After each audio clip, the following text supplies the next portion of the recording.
अपना चैप्टर चल रहा है इंटरनल कंट्रोल, ठीक है। इंटरनल कंट्रोल के अंदर कौन से 4 पॉइंट्स थे जो लर्न करने थे, कल मैंने आपको समझाए थे। किन किन की रिस्क को कवर करने के लिए मैनेजमेंट पॉलिसीज और प्रोसीजर्स बनाता है, वो 4 एरियाज बताइए। Finance department, production department, human resource department, human resources department, management prepare some policies. No financial department. Wait departments के नाम नहीं बोलने हैं, वो तो मैंने आपको समझाने के लिए एग्जांपल्स दिए थे। मैंने आपको फाइनेंशियल अकाउंट्स की रिलायबिलिटी के लिए, safeguarding of assets, yes complying with the laws and standards और एंड law की compliance, और हम law की compliance, लॉ की compliances. And effectiveness and efficiency of operation. Yes ma'am, operation. ना ये 4 पॉइंट सबको लर्न होना कंपलसरी है। आपका मोस्ट इम्पोर्टेंट क्वेश्चन है इंटरनल कंट्रोल होता क्या है ना, what do you mean by internal control. या फिर ऑब्जेक्टिव्स में ये भी आ सकता है कि इंटरनल कंट्रोल्स जो है वो किन एरियाज के लिए रीजनेबल एश्योरेंस देता है। तो जब हमें ये 4 एरियाज याद रहेंगे तो इन्हीं में से एक ऑब्जेक्टिव हम टिक कर पाएंगे, ठीक है। तो मैं कल का इन शॉर्ट 5 मिनट्स में रिवीजन करवा रही हूँ। सबसे पहले आपको मैंने आपको वर्कबुक कल शेयर कर दिया था, ठीक है। इंटरनल कंट्रोल होता क्या है, तो हमने पढ़ा था कि बिजनेस के अंदर बहुत सारी रिस्क होती है ना। उन रिस्क के नाम मैं अभी नहीं बता रही हूँ, वापस से बहुत सारी रिस्क होती है। चाहे वो रिस्क अकाउंटिंग डिपार्टमेंट से रिलेटेड हो सकती है, रिस्क हो सकती है कि कैश का मिस अप्रोप्रिएशन हो जाए, हमारे यहाँ पे जो भी मशीनरीज है, मैन्स है, यानी कि 5M जो अपन पढ़ते हैं उनका मिस यूटिलाइजेशन हो रहा हो, ठीक है। या फिर हमारी इन्वेंट्री का मिस यूटिलाइजेशन हो रहा हो, कुछ भी रिस्क हो सकती है। तो उन रिस्क को कवर करने के लिए मैनेजमेंट कुछ पॉलिसीज और प्रोसीजर्स लगाता है। उन्हीं पॉलिसी प्रोसीजर्स को इंटरनल कंट्रोल्स कहते हैं। इंटरनल कंट्रोल बिजनेस के अंदर लगाना काम होता है मैनेजमेंट का, ठीक है। उसे मेंटेन करना, उसको डिजाइन करना, मेंटेन करना और इम्प्लीमेंट करना, ये 3 काम होते हैं मैनेजमेंट के। तो अगर आपसे कोई पूछे कि रोल क्या है इंटरनल कंट्रोल के लिए मैनेजमेंट का, तो मैनेजमेंट के 3 रोल तो यहीं पे अपने को डेफिनेशन में पता चल रहे, डिजाइन, इम्प्लीमेंट एंड मेंटेन, ये तीनों काम मैनेजमेंट के हैं। तो उनका क्या रोल है इसके रिगार्डिंग, तो ये 3 काम करना ही उसका रोल है। Okay, now internal controls, internal controls हमेशा हम लगा तो ले बिजनेस में, स्टिल वो हमें कौन सी एश्योरेंस देते हैं कि आपके बिजनेस में ये 4 प्रॉब्लम्स का सॉल्यूशन हो गया है। इसके लिए वो हमें सिर्फ रीजनेबल एश्योरेंस देते हैं। इंटरनल कंट्रोल्स भी कभी भी एब्सोल्यूट एश्योरेंस नहीं दे सकते हैं। अच्छा, आप में से कोई मुझे 2-3 पॉइंट्स बताएगा कि इंटरनल कंट्रोल्स क्यों रीजनेबल एश्योरेंस देते हैं? क्योंकि मैम फ्रॉड्स कभी भी खत्म नहीं हो सकते। और मैम इसका मैनेजमेंट के अंडर कंट्रोल होता है तो फिर मैनिपुलेशंस हो जाते हैं। Very good. और हम रिस्क मिनिमाइज हो सकती है, जीरो नहीं हो सकती। ठीक है। एम्प्लॉइज का कोलिजन, इस एम्प्लॉइज का कल्यूजन है ना। तो फ्रॉड्स, एम्प्लॉइज कल्यूजन और जो कहा कि भाई फ्रॉड्स कभी भी खत्म नहीं हो सकते है ना, एम्प्लॉइज मिलकर के अभी भी फ्रॉड कर सकते हैं। This is one main point. And second one की मैनेजमेंट ही ये पॉलिसीज प्रिपेयर करता है। अगर मैनेजमेंट को खुद का ही बेनिफिट उसमें दिखने लग जाए तो क्या मैनेजमेंट कंट्रोल्स को फॉलो करेगा? नहीं करेगा ना। मैनेजमेंट कंट्रोल्स को अब्यूज भी कर सकता है, मींस वो खुद ही अपने कंट्रोल्स बनाए हुए को तोड़ सकता है और तोड़ करके खुद कोई उनके अगेंस्ट जाकर के वर्क कर सकता है। या फिर इंटरनल कंट्रोल्स खुद मैनेजमेंट ही बनाता है, तो अब उसे लग रहा है कि यार अगर मैं इस पॉलिसी को चेंज ही कर दूं तो मेरे लिए हमेशा की आसानी हो जाएगी कि मेरा पर्सनल बेनिफिट होता रहेगा। तो मैनेजमेंट इंटरनल कंट्रोल की पॉलिसीज को भी चेंज कर सकता है। अच्छा, तो ये सारे रीजंस हो सकते हैं, हम और पढ़ेंगे इसे डिटेल में आज की और क्या क्या रीजंस हो सकते हैं। इन सब रीजंस को हम कहते हैं inherent limitations of internal control, है ना। दो टाइप से क्वेश्चन आ सकता है, रीजनेबल एश्योरेंस क्यों दी जाती है और what are the inherent limitations. तो internal control is defined as the process and policies designed, implemented and maintained by management and those charged with governance. मैंने आपको कहा था कि ये जो वर्ड है TCWG, those charged with governance, मैं कल समझाऊंगी, इसे बता देती हूँ मैं आप लोगों को। वैसे मैनेजमेंट और those charged with governance के अंदर बहुत ही थिन लाइन होती है डिफरेंस के लिए, है ना। रियल लाइफ में ये लोग सेम ही होते हैं, बट बुकिश नॉलेज के लिए those charge with governance higher level पे होते हैं और मैनेजमेंट उसके लोअर लेवल पे होते हैं। दोस चार्ज विद गवर्नेंस हम बोल सकते हैं बोर्ड ऑफ डायरेक्टर्स, जो स्ट्रेटेजिक डायरेक्शंस बनाते हैं, ठीक है, और उनको फॉलो कौन करेगा, उनको एग्जीक्यूट कौन करेगा, उनको एग्जीक्यूट करता है मैनेजमेंट, ठीक है।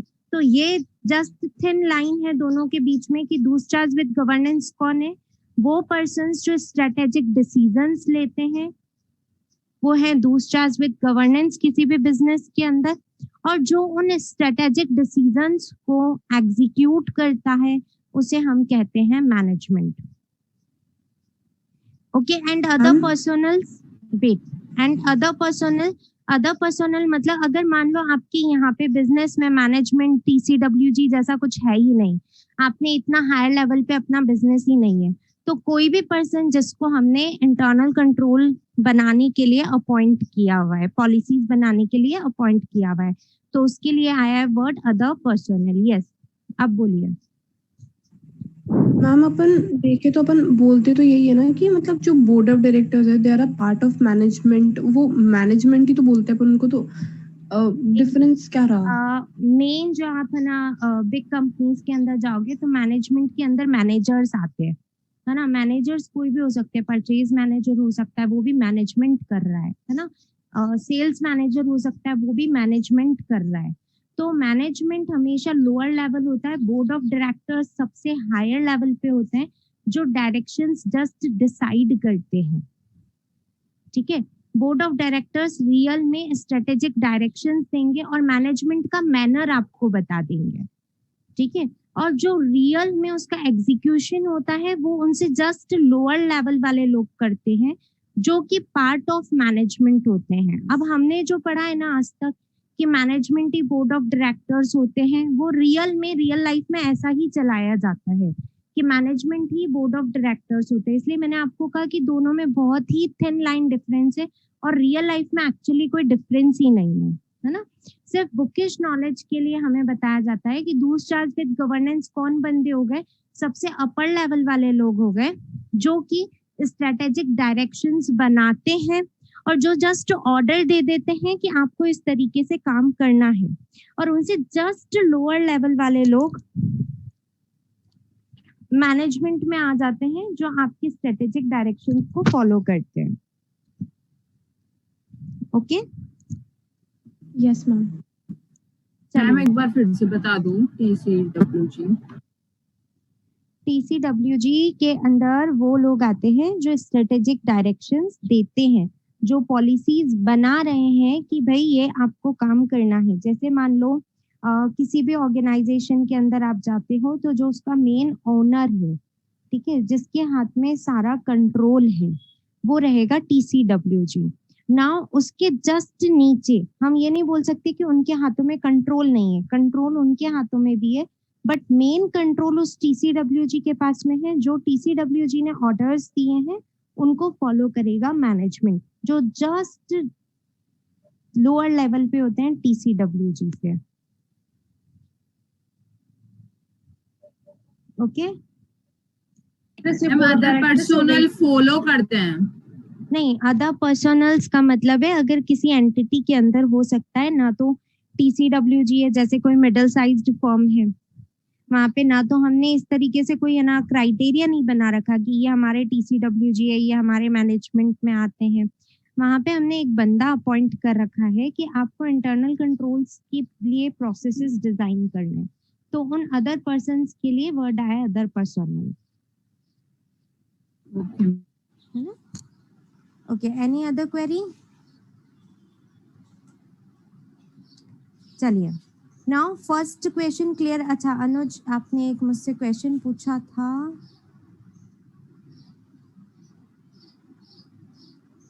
क्या पूछा था? वापस से शेयर करो, just wait.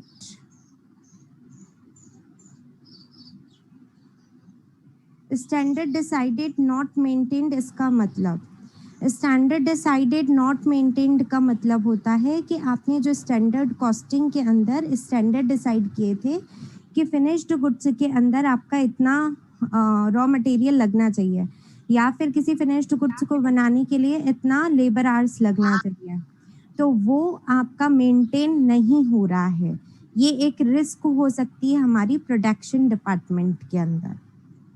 Okay, yes ma'am. चलिए, question number 2, write down the role of management with regard to internal control. मैंने अभी अभी आपको बताया था क्या क्या रोल हो गए जो हमारे डेफिनेशन में ही आ रहे हैं। Design, yes, another words, design, implemented and maintain, maintained, है ना? ये 3 वर्ड्स याद रखने हैं क्योंकि यही 3 काम मैनेजमेंट करता है।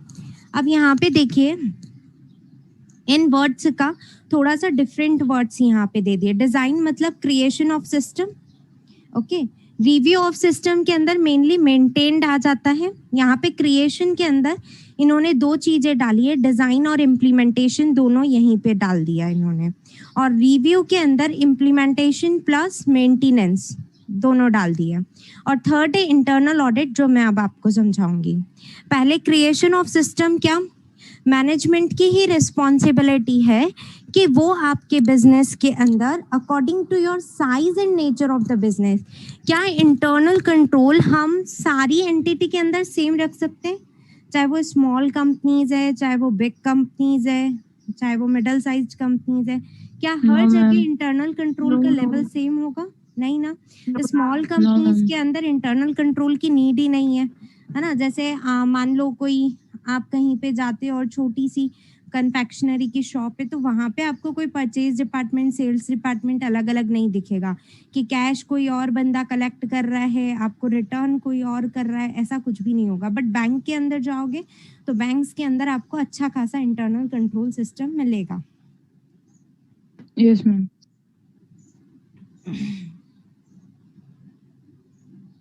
ओके,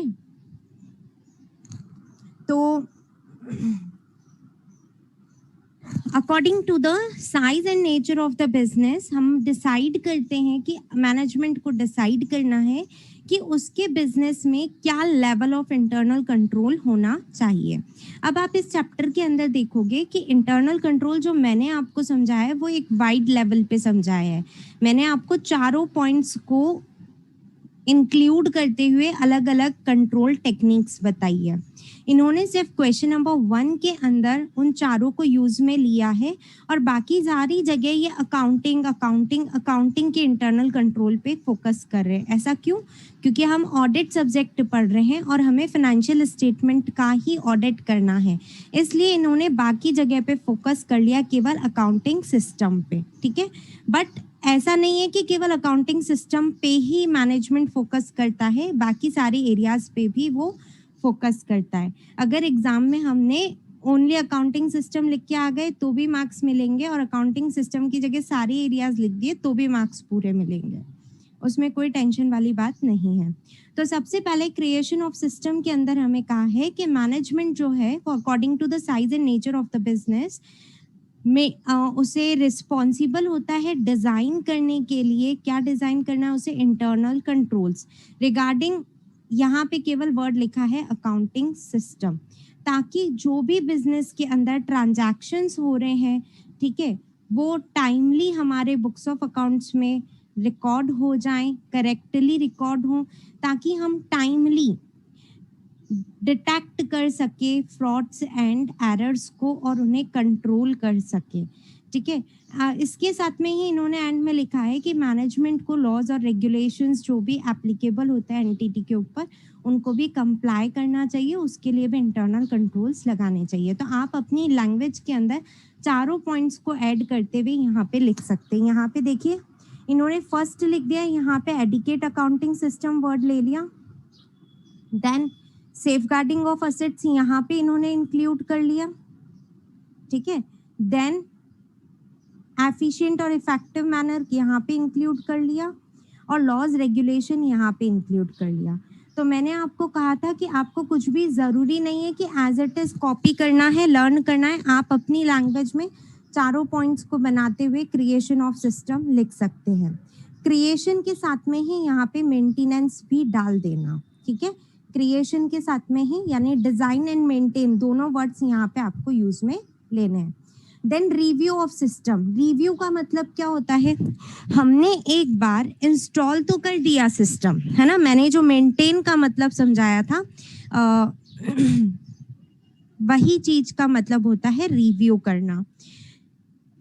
मैंने आपको समझाया कि हमने एक बार डिजाइन कर दिए सिस्टम, यानी ब्लूप्रिंट बना दिया कि ये काम इसको करना है, इस एक्स पर्सन को ये काम करना है, उनको बुला करके सारा काम समझा भी दिया। ठीक है, नाउ मैनेजमेंट को ये चेक करना होता है कि क्या एम्प्लॉयज ने जिस तरह से हमने समझाई है पॉलिसीज और प्रोसीजर्स, क्या उनको एकदम वैसे ही इंटरप्रेट किया है, वैसे ही मीनिंग में समझा है, या अपने तरीके से उन्होंने कुछ डिफरेंट मैनर अपना करके अपना ही पॉलिसी चला रहे हैं।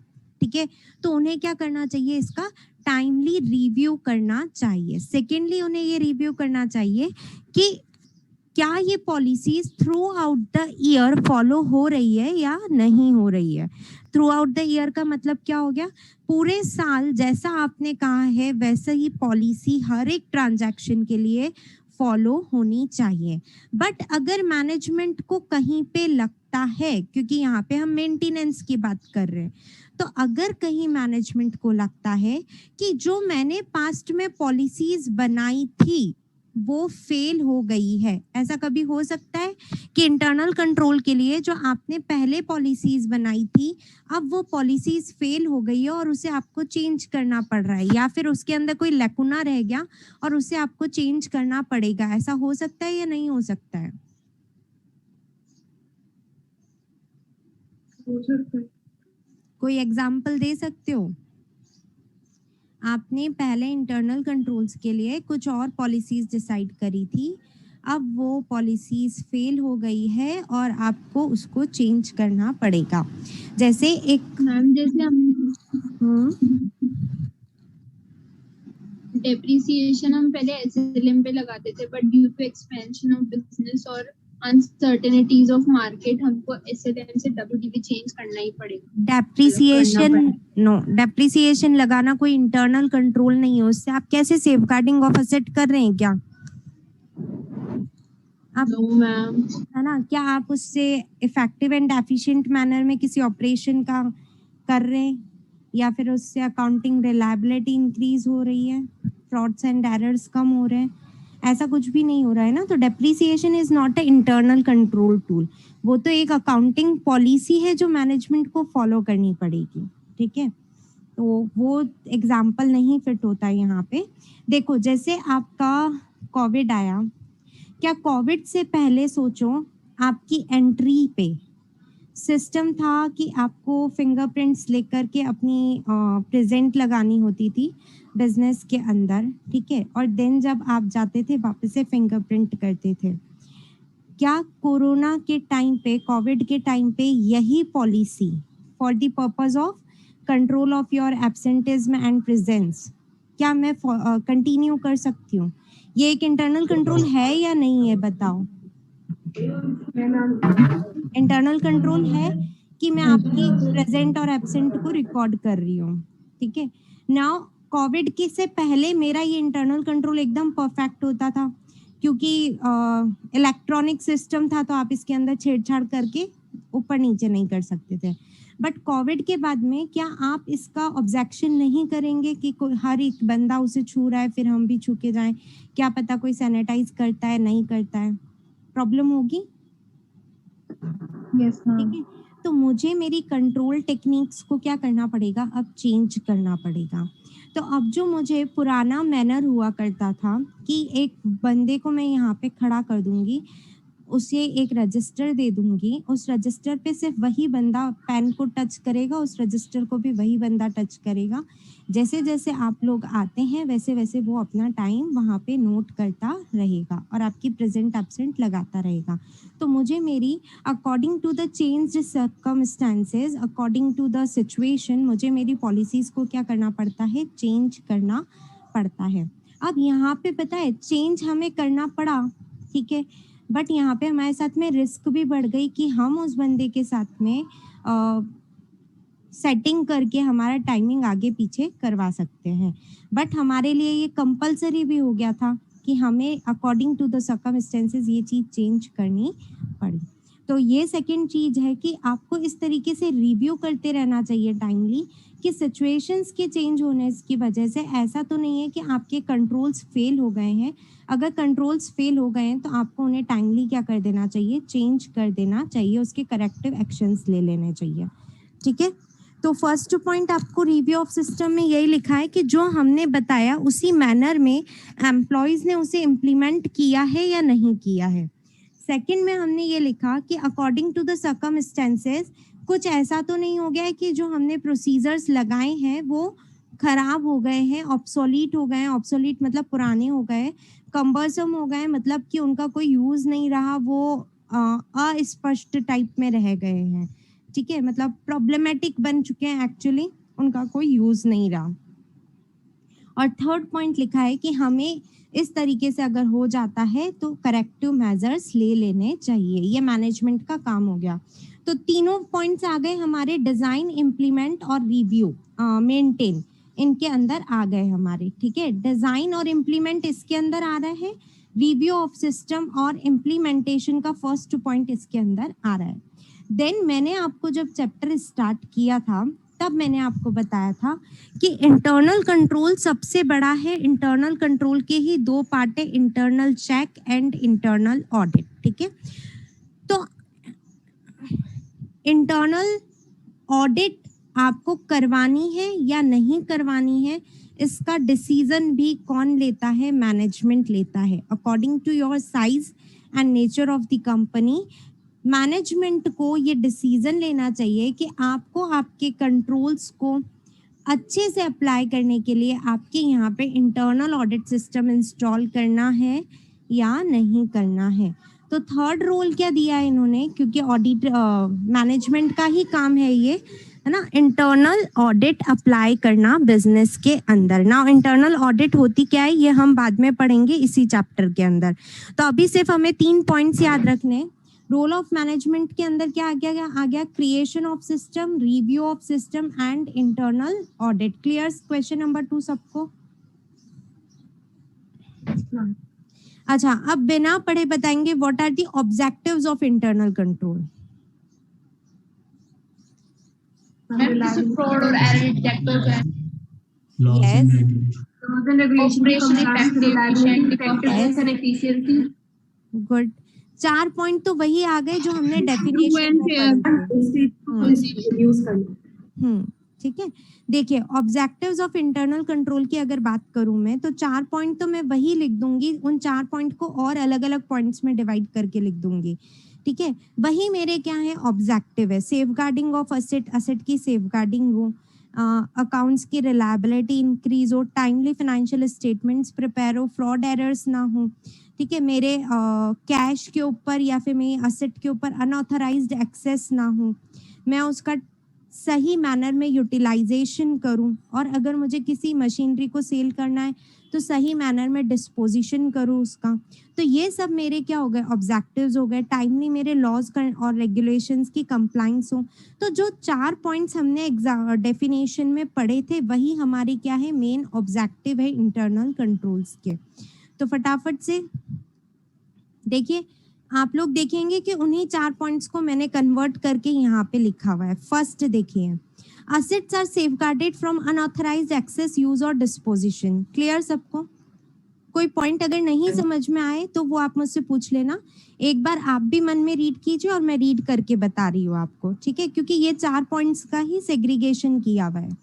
Completeness and accuracy of financial records, transactions are promptly recorded in appropriate accounts and in the correct accounting period. ये हमारे फाइनेंशियल रिलायबिलिटी वाला पॉइंट हो गया।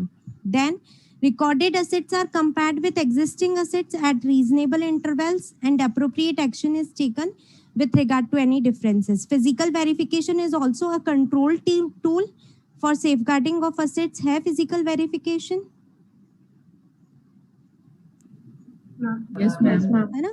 तो वही उसी का पॉइंट यहाँ पे लिखा हुआ है कि हम टाइम टू टाइम क्या करते हैं, फिजिकल वेरिफिकेशन करते रहते हैं। This is a internal control tool. तो उससे हमें पता चल जाता है कि हमारी जो असेट्स हैं वो रिकॉर्डेड, रियल में जो असेट्स हैं वो रिकॉर्डेड असेट्स से कंपेयर करते हैं, यानी बुक्स ऑफ अकाउंट से, और अगर उनमें कोई डिफरेंसेस हैं तो हम उसके लिए एक्शन लेते हैं। Transactions are executed in accordance with management general और स्पेसिफिक ऑथराइजेशन। क्योंकि इंटरनल कंट्रोल्स क्या है, इंटरनल कंट्रोल्स डिजाइन करता है मैनेजमेंट और उसे इम्प्लीमेंट करते हैं जो भी बंदे होते हैं, एम्प्लॉयज होते हैं। तो एम्प्लॉयज किसके डायरेक्शन पे काम कर रहे हैं, मैनेजमेंट के डायरेक्शन पे काम कर रहे हैं। तो इंटरनल कंट्रोल की वजह से हमें ये एक ऑब्जेक्टिव मिल जाता है, हमें हम जो मतलब मैनेजमेंट जो चाहता है आप उसी तरीके से काम करते हैं। तो आप एंटिटी के ओवरऑल ऑब्जेक्टिव को अचीव करने के लिए वर्क करते हैं। Then all laws and regulations complies होती है। Internal controls involves everything that controls risk to an organization. Risk को reduce करता है, ये तो हम कब से ही पढ़ रहे हैं। Detect करता है fraud and errors को, prevent करता है। Timely preparation हो जाती है financial statements की। Control should be in place to ensure that process flow smoothly and operations are free from disruptions. ये effectiveness and efficiency वाला जो point है उसके लिए है कि जो भी हमारे यहाँ पे प्रोसेसेस चल रहे हैं, ऑपरेशंस चल रहे हैं, वो स्मूथली चलें, उनमें कोई डिस्टरबेंस ना हो, उसके लिए हम क्या लगाते हैं, कंट्रोल्स लगाते हैं। Okay, it is a means by which organisational resources are directed, monitored and measured. Again ये पॉइंट ऑपरेशंस की इफेक्टिवनेस एंड एफिशिएंसी के लिए आ रहा है कि हमारे जो भी रिसोर्सेज हैं वो हम स्टैंडर्ड के अकॉर्डिंग बना करके उसी तरीके से हम चलें। तो इसलिए यहाँ पे वर्ड्स लिखे हैं कि जो भी रिसोर्सेज हैं हमारे वो डायरेक्टेड, मॉनिटर्ड और मेजर्ड होने चाहिए, और हमें टाइमली फीडबैक मिलता रहता है कि हमारे जो ऑपरेशंस हैं वो अच्छे से चल रहे हैं या नहीं चल रहे हैं, हमने जो एंटिटीज के गोल्स डिसाइड किए हैं वो हमें अचीव भी हो रहे हैं या नहीं हो रहे हैं। ठीक है, क्लियर सबको इंटरनल कंट्रोल के ऑब्जेक्टिव, इसमें कोई भी प्रॉब्लम? आप थर्ड वाला बताना। कौन सा वाला? Third point. मैम फोर्थ भी, मैम फोर्थ थर्ड दोनों बता। आप जरूरी नहीं है कि यही 11 पॉइंट्स हमको लर्न करके एग्जाम में लिख के आने हैं। आप अपनी लैंग्वेज में उन 4 पॉइंट्स को जितना ब्रेक कर सकते हैं, मैंने आपको बहुत सारे टूल्स ऊपर फर्स्ट पेपर पे बताए हैं, तो उनको भी आप अपनी लैंग्वेज में लिख करके ऑब्जेक्टिव्स बना करके आ सकते हैं। ठीक है, मेन ऑब्जेक्टिव आपको पता है कि उन 4 पॉइंट से ही निकल के आएंगे, और 5th पॉइंट और क्या ऐड कर देना कि हमें हमारे बिजनेस के ऑब्जेक्टिव्स और गोल्स को अचीव करना है। ठीक है, इन 5 चीजों से बना करके आपको जितना ब्रेक कर सकते हो, जितना अच्छा आंसर बना सकते हो, उतना ऑब्जेक्टिव्स का बना लेना। देन थर्ड पॉइंट है फिजिकल वेरिफिकेशन से रिलेटेड। हम फिजिकल वेरिफिकेशन करने जाते हैं क्योंकि ये कंट्रोल टूल है। तो फिजिकल वेरिफिकेशन करने जाते हैं तो हम करते क्या है, हम लाइक कैश का वेरिफिकेशन कर रहे हैं। देन कैश का वेरिफिकेशन करने के बाद में उसे कंपेयर करते हैं कि आपने जो बुक्स के अंदर कैश लिखा है क्या वो करेक्टली लिखा है या नहीं लिखा है। अगर उसमें कोई डिफरेंसेस होते हैं तो हमें उस डिफरेंसेस के लिए क्या एक्शन लेना है ये हम डिसाइड करते हैं। यही करेंगे हम फिजिकल वेरिफिकेशन के अंदर। ओके, मैम जो अपन फिजिकल वेरिफिकेशन कर रहे हैं वही इंटरनल कंट्रोल है ना? That is a tool of internal control, है ना। वही इंटरनल कंट्रोल बहुत वाइड लेवल पे होता है। इंटरनल कंट्रोल का एक टेक्निक हो गया फिजिकल वेरिफिकेशन, यस मैम। तो यही चीज यहाँ पे लिखी हुई है आपकी कि रिकॉर्डेड असेट्स यानी जो कैश बुक्स ऑफ अकाउंट्स में लिखा हुआ है are compared with the existing assets, मतलब जो हमने कैश का वेरिफिकेशन किया उससे जितना रुपया आया दोनों को हम क्या करते हैं, कंपेयर करते हैं एट रीजनेबल इंटरवल्स। क्योंकि ये तो जरूरी नहीं है कि हर रोज हम ये चीज करें, तो हम क्या करते हैं, एक according to the size and nature of the company reasonable intervals decide कर देते हैं कि हर 10 दिन के अंदर हम ये काम करेंगे या हर 5 दिन में हम ये काम करेंगे, महीने भर में काम करेंगे। And appropriate action is taken with regard to any differences. अगर रिकॉर्डेड और एग्जिस्टिंग में कोई डिफरेंस मिलता है तो उस डिफरेंस का हमें करना क्या है, क्या एक्शन लेना है, इसके लिए हम अप्रोप्रिएट एक्शंस लेते हैं। Okay, then fourth point, transactions are executed in accordance with management general और स्पेसिफिक ऑथराइजेशन। बिजनेस के अंदर इंटरनल कंट्रोल्स लगाने की रिस्पॉन्सिबिलिटी मैनेजमेंट दूसरा विद गवर्नेंस की होती है। तो आपके बिजनेस में जो भी काम हो वो किसके अकॉर्डिंग हो रहा है, मैनेजमेंट के अकॉर्डिंग हो रहा है। तो मैनेजमेंट हमेशा यही चाहेगा कि बिजनेस का अच्छा हो, क्योंकि दूसरा विद गवर्नेंस है, वही बिजनेस को चला रहे हैं, मैनेजमेंट है वही बिजनेस को चला रहा है। तो उन्हीं के जनरल और स्पेसिफिक ऑथराइजेशन, यानी उन्होंने कोई नॉर्मल आपको कह दिया कि काम ऐसे करना है या फिर आपको कोई स्पेसिफिक डायरेक्शन दे दिया, उसी अकॉर्डिंग हर एक ट्रांजैक्शन का क्या होता है, एग्जीक्यूशन होता है। देन नाइन्थ पॉइंट है आपका, controls should be in place to ensure that वो कंट्रोल्स जो हैं इंटरनल कंट्रोल्स का मेन ऑब्जेक्टिव ये भी होता है कि आपके यहाँ पे जो भी बिजनेस में काम हो रहा है, जो भी ऑपरेशंस हो रहे हैं, वो विदाउट एनी डिसरप्शन चलें, विदाउट एनी प्रॉब्लम चलें और स्मूथली चलते रहें। क्योंकि मैंने एक प्रोसेस डिजाइन कर दिया कि सेल्स का प्रोसेस याद करो इंटरनल कंट्रोल के लिए। आप लोगों को मैंने बताया था कि पहले सेल्समैन दिखाता है, देन सेल्स ऑर्डर बनाता है, अलग अलग ऑथराइजेशन लेवल्स हैं। तो ये सारा काम एकदम फ्लो में चलता रहे, इसी के लिए मैं क्या बनाती हूँ, इंटरनल कंट्रोल्स बनाती हूँ। Clear? Third point, third question number 3। Yes ma'am. अच्छा, अब लिमिटेशंस अपन ऑलरेडी आप लोगों से मैं पूछ चुकी हूँ, अब मैं आपको बताती हूँ। बहुत ही अच्छा है और इम्पोर्टेंट क्वेश्चन है। सबसे पहले देखिए, इंटरनल कंट्रोल की खुद की कुछ लिमिटेशंस हैं। हम इंटरनल कंट्रोल्स लगाने के बाद भी ये नहीं कह सकते कि हमारी सारी रिस्क क्या हो गई, जीरो हो गई। ऐसा क्यों? उसके सारे रीजंस आपको यहाँ पे गिवन है।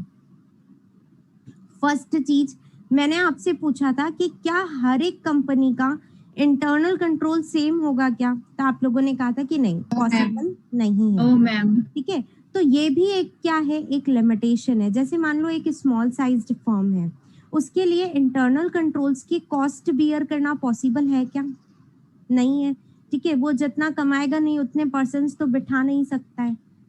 ठीक है, एक छोटी सी अगर आप मान लो आज ही कपड़े की दुकान ओपन करके बैठते हो, तो क्या आप परचेज करने के लिए अलग बंदा बिठाओगे, सेल्स करने के लिए अलग, अकाउंटिंग के लिए अलग, और बाकी आप खुद तो हो ही। ऐसा कर पाओगे क्या? आप इतनी कॉस्ट बियर कर पाओगे क्या? नहीं कर पाओगे, है ना। तो अकॉर्डिंग टू इंटरनल कंट्रोल्स हमें भी पता है कि क्या होते हैं, उसके बेनिफिट क्या है, बट अकॉर्डिंग टू कॉस्ट हमें उसका डिसीजन लेना चाहिए। तो मैनेजमेंट हमेशा कंट्रोल्स लगाने से पहले ये सोचता है कि हमारे बिजनेस के लिए कॉस्ट इफेक्टिव भी है या नहीं है। ठीक है, एक बार रीजॉइन कर लो।